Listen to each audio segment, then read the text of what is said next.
Hello guys, welcome back to my channel. आज से मैंने new high school drama start किया है। अगर ये वीडियो आपको पसंद आए तो इसको लाइक शेयर और कमेंट करना बिल्कुल भी मत भूलें। हम अपने पार्ट की शुरुआत में जू कोंगलिंग, जो हमारा मेन लीड है, उसके पास एक पार्सल आता है जिसपे हमारी जू इन इन का नाम लिखा रहता है, जो हमारी मेन लीड है। और वो पार्सल देख के बहुत ज़्यादा शौक हो जाता है क्योंकि जू इन इन अभी गायब है। और उसके पास पार्सल आता है और वो खोल के देखता है, उसमें एक और बॉक्स निकलता है, उसके अंदर कुछ भी नहीं रहता है। और ये देख के और भी वो शौक हो जाता है और वो बॉक्स लेके दौड़ता दौड़ता है पुलिस स्टेशन जाता है। पुलिस स्टेशन में बोलता है कि मेरे पास ना जू इन इन के द्वारा भेजा हुआ ये आया है, मुझे लगता है ना वो मुसीबत में, प्लीज आप उसको सर्च करो जल्दी जल्दी। वाले उस बॉक्स को चारों तरफ देखने लग जाते हैं और फिर पुलिस वाला पूछता है कि तुम चुयुन को कैसे जानते हो, क्या रिलेशनशिप है उसके साथ। तो वो बोलता है कि मैं उसका क्लासमेट हूँ। फ्लैशबैक में देखते हैं जहाँ पे चू इन बोलती है कि तुम मेरे साथ डेयर खेलोगे, तो बोलते कि हाँ तुम कभी मेरे से नहीं जीतोगे। तो बोलता है कि मैं तुमसे कभी भी नहीं जीतूंगा। वो इन उदास बैठी हुई रहती है और सोच रही होती है कि उसने मुझसे कैसे चीट कर दिया। वहाँ पे कोंगलिंग आता है और बोलता है कि तुम क्यों उदास बैठी हो। तो बोलती है कि तुम नहीं जानते, तुम्हारी वजह से उदास बैठी हो, तुम ऐसा कैसे कर सकते हो, मुझे चीट कैसे कर सकते हो। और ये सब सुना के कोंगलिंग को कुछ समझ में नहीं आता और वो वहाँ से चली जाती है। हम उस बॉक्स को जो इनके घर पे देखते, जहाँ पे पुलिस वाले पूछ रहे होते हैं कि उसका ना एक बॉक्स आया है जिसके अंदर कुछ भी नहीं है। तो सर्वेंट बोलती है कि ये बॉक्स मैंने भेजा था, चू इन ने बोला था कि इस एड्रेस पे भेज देना। पुलिस इंस्पेक्टर बोलता है कि क्या आपने अपनी बेटी पे हाथ उठाया था, शायद इसी वजह से ये घर छोड़ के चली गई होगी। आपको ना अपनी खबर के द्वारा ढूंढना चाहिए अपनी बेटी को, शायद ये हेल्पफुल हो। हम अपनी तरफ से तो इन्वेस्टिगेशन कर ही रहे हैं, जल्दी ही मिल जाएगी आपकी बेटी। हम देखते जहाँ पे एक लड़की भाग रही होती है और सभी कोई उसका पीछा कर रहे होते हैं, लेकिन वो इतना तेज भाग रही होती है कि वो लोग पकड़ भी नहीं पाते हैं। जब हम उसका फेस देखते तो हमें लगता है कि चू इन की तरह, लेकिन वो नहीं होती है और वो भागती रहती है और उन लोगों को मार पीट के फिर से भाग जाती है। तो एक जगह पे रास्ता बंद रहता है, तो वहाँ पे वो पकड़ी जाती है। गैंग का लीडर एक बंदे से बोलता है कि जाके इसे सबक सिखाओ। तो वो बोलता है कि बॉस मेरा पैंट ना टाइट है, मैं नहीं मार सकता। यह एर उससे कहती है कि मैं तुम्हारे पैसे ना जल्दी ही लौटा दूंगी, मुझे पार्ट टाइम जॉब ढूंढ लेने दो, तो तुम मुझ पे विश्वास करो। और फिर देखो तुम्हारी मॉम आ रही है। और ऐसे ही बोलते वो लोग उधर देखने लग जाते हैं और वो 9-2-11 होने लग जाती है। लीडो से भागते हुए देख लेता तो जिया एर बोलते कि मैं तुम्हारे पैसे जल्दी ही लेके आऊंगी और तुम्हें सूद समेत वापस करूंगी। इस रोड से जिया एर जा रही होती है, उसी रोड से चू इन आ रही होती है और वो एक दूसरे को नहीं देख पाते हैं। स्टॉप पर एक नेकलेस गिरा रहता है, तो जिया एर की नज़र उस पर जाता है और देखती बोलती कितना सुंदर नेकलेस है, किसका होगा। और वो उठाती है और अपने गले में पहन लेती है खुशी खुशी। इन अपने फ़ोन में पोस्ट पढ़ रही होती है और देखती है कि उसके बारे में बहुत ज़्यादा चीज़ें डला हुआ है। तभी वहाँ पे 2 आदमी आते हैं, उसका फ़ोन छीनते हैं और उसके सर पे मारते हैं और वो नीचे गिर जाती है और बेहोश हो जाती है। वो दोनों आदमी वहाँ से भाग जाते हैं। जिया एर अपना पार्ट टाइम जॉब कर रही होती है, बोलती कि ये पार्ट टाइम जॉब कितना अच्छा है ना, भूत बोल रहे कितने मजे आ रहे, सबको डराने का काम करना है। वहाँ पे एक आदमी आता है और उसे छूने लग जाता है, बोलता है कि कितनी असली दिख रही है और वो उसे डराने लग जाता है। तो उसके पंच मार देता है जिससे जिया एर को बहुत ज्यादा गुस्सा आता है और उन दोनों के बीच लड़ाई हो जाता है। इस आदमी को जिया एर मार चुकी होती है। वो आदमी मैनेजर से कंप्लेन कराता है कि तुमने कैसे कैसे वर्कर रख रखे हैं, इसने मुझे कितना धोया है।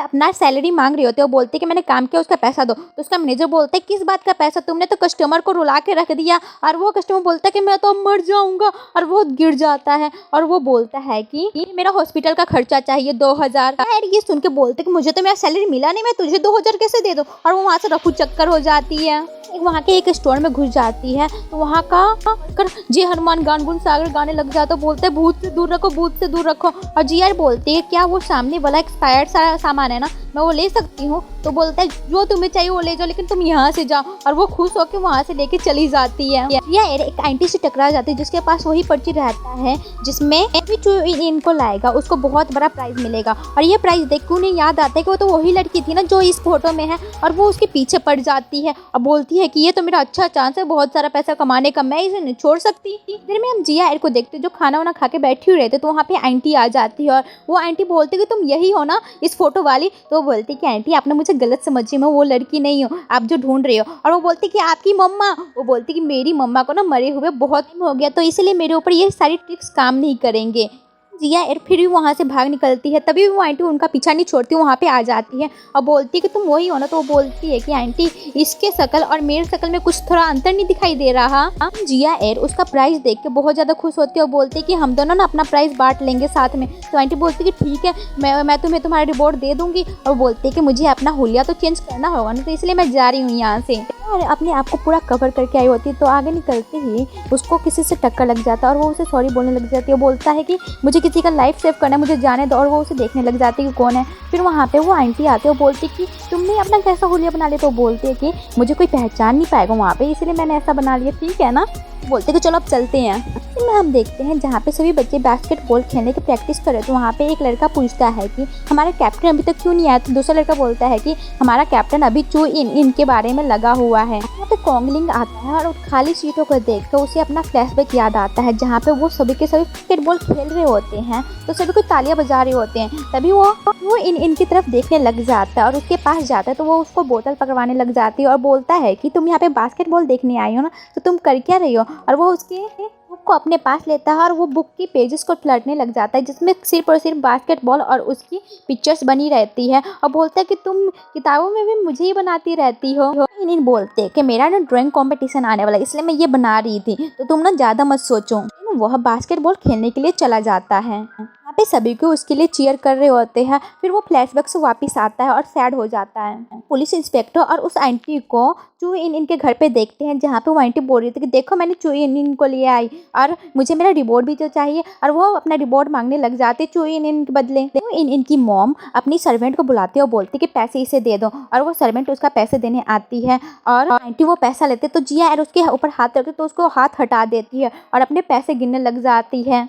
अपने पैसे देख के तो वो इतनी खुश होती है कि जैसे प्यासे को पानी मिल गया हो, और जिया एर उसे ताकती ही रह जाती है। वहाँ का पुलिस इंस्पेक्टर बोलता है कि जिया एर का हमें चेहरा देखना है। तभी आंटी अपने पैसों को देखने लग जाती है कि जिया एर का चेहरा देखेगा, और फिर जिया एर अपना चेहरे पे से नकाब नहीं हटाती। तो पुलिस इंस्पेक्टर उसकी मॉम को बोलता है कि प्लीज़ जिया एर का चेहरा हटा दो, ताकि हम अपना फोटो क्लिक कर सके और अपने नोटिस में डाल सके कि हाँ हमने फाइंड कर दिया चुइन इनको। तो उसकी मॉम बोलती है कि बेटा आप तो ना अपने चेहरे से दुपट्टे को हटा ले, और वो हटाती ही है कि वो भागने लग जाती है। फिर सभी के सभी उसके पीछे भागने लग जाते हैं और यहाँ पे पकड़म पकड़ाई स्टार्ट हो जाता है। इनकी मॉम उसके पास जाती है और अपने गले से लगा के बोलती है बेटा प्लीज शांत हो जाओ, कोई भी तुम्हें हर्ट नहीं करेगा। यह एड चू इनकी मॉम को धक्का दे देते हैं, जिससे उसका दुपट्टा नीचे गिर जाता है, और चू इनकी मॉम देख के उसको इस हालत में बहुत ज़्यादा शौक हो जाती है और बोलती है कि तुम ही हो ना चू इन, और उसको गले से लगा लेती है और बोलती है कि तुमने अपना कैसा हुलिया बना लिया। तो ये सोची होती मैं पहली बार किसी के मॉम के गले लगी हूँ और मुझे कैसा महसूस होना चाहिए। फिर हम इधर में देखते हैं जहाँ पे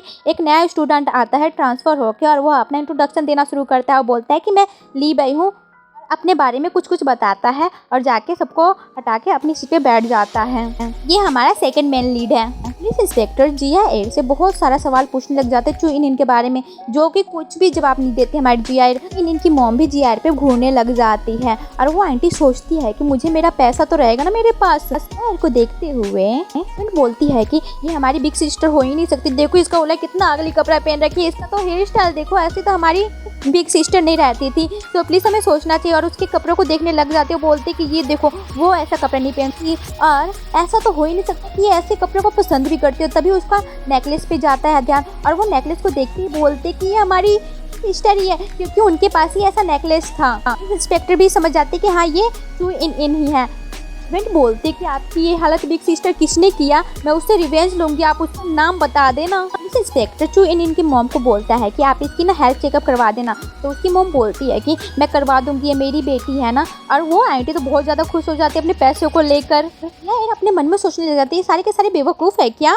ध्यान वो फोटोज़ पे जाता है और पासपोर्ट पे, और बोलती कि तुम एग्जैक्टली मेरी तरह ही दिखती है, कौन नहीं विश्वास करेगा इस बात पर कि मैं ही चू इन हूँ। समय पुलिस इंस्पेक्टर को वो हाथ पकड़ने लग जाती है और मन में ही बोलती कि पुलिस इंस्पेक्टर मुझे यहाँ से बचा लो, मुझे ले चलो। तो वो पुलिस इंस्पेक्टर बोलता है कि बेटा ये तुम्हारी मॉम है, तो तुम इन्हीं के पास रहोगी। और वो आंटी भी बोलती कि हाँ तुम तो इन्हीं के पास रहोगी ना, तुम इसकी बेटी और पैसा दिखाते हो। वहाँ से चली जाती है। जिया यार उसे बहुत ज़्यादा बोलती कि ये मेरे पैसे जल्दी दो। तो उसकी मॉम उसे शांत करवा के बोलती है कि बेटा हम शांत हो जाओ, शांत। इनको जैसे ही पता चलता है वो चू इनके घर पे आ जाता है और उसके गेट के बाहर खड़ा रहता है। और इवन जिया एर की बालों को ठीक कर रही होती है, तो उससे बहुत ज़्यादा गड़बड़ी हो रहा होता है और जिया एर उसको बहुत ज़्यादा गुस्सा करने लग जाती है। फिर भी सर्वेंट उसके बालों को ठीक करने लग जाती है। सर्वेंट से पीछे छुड़वा के जाती है खिड़की के पास और लिखने लग जाती है कि मैं अचानक से एक रिच पर्सन की बेटी बन गई हूँ, मुझे क्या करना चाहिए। और वो बाहर में देख के बहुत ज़्यादा हैरान रहती है और बोलती कि भूत, वो देखो भूत। और सर्वेंट भी डर के बोलती है कहाँ पे है भूत। और वो बहुत चिल्लाती रहती कि भूत है भूत है। बेंटी भी ये बात सुन के बहुत ज्यादा डरने लग जाती है। हिम्मत करके वहाँ पे जाती है और उसे देखती है और बोलती है कि कहाँ पे भूत है। पोंग तो इतना ही जान के खुश हो जाता है कि चू इन इन अपने घर पर है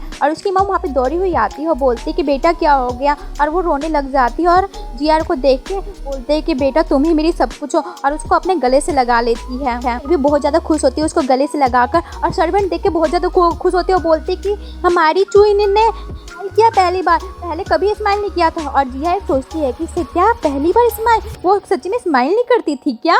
चू इन इनको देखते जो बेड पे पड़ी हुई बेहोश रहती है। और हमारा एपिसोड यहीं पे खत्म होता है। Thank you for watching. आपको यह वीडियो पसंद आया हो तो लाइक शेयर और कमेंट करना बिल्कुल भी मत भूलें।